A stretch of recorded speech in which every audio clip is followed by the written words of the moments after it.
ายดี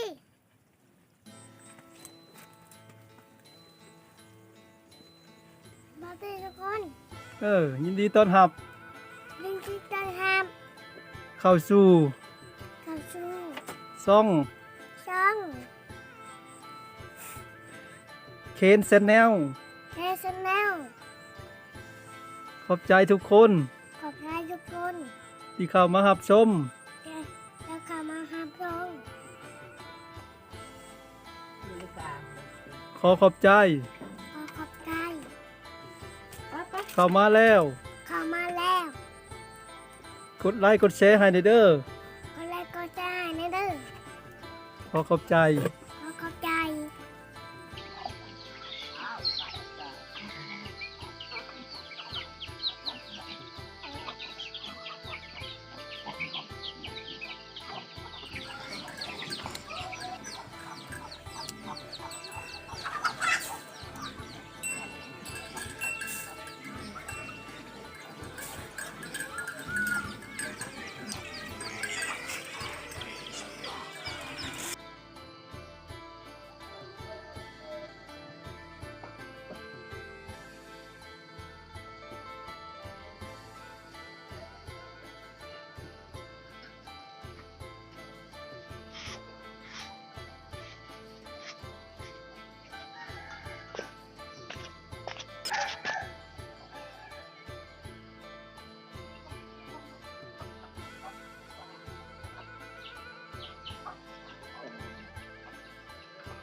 แล้วก็หลังจากที่เฮาเนาะได้เฮ็ดกิจกรรมอยู่เฮือนแล้วนั้นหลังที่เฮาตื่นขึ้นมาเนาะตอนนี้เฮาก็ได้มาฮอดนาแล้วตอนนี้เมื่อคืนก็ได้มาฮอดนาแล้วก็สิลงไปเกี่ยวข้าวเนาะวิถีชีวิต ของบ่กินในช่วงนี้เนาะก็คือข้าวกำลังสุกก็ต้องตื่นมาแล้วก็เฮ็ดนั่นเฮ็ดนี่อยู่เรือนแล้วก็มานาเนาะมานาแล้วก็ต้องเกี่ยวข้าวเดี๋ยวเฮ็ดลงไปเกี่ยวข้าวกันเนาะ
งจากที่เขาลงเกี่ยวข้าวเนาะตอนนี้เขาก็ได้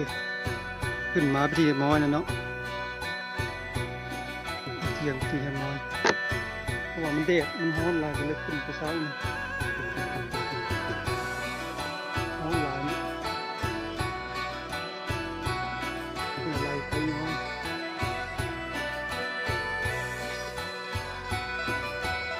เที่ยงแล้วนะตอนนี้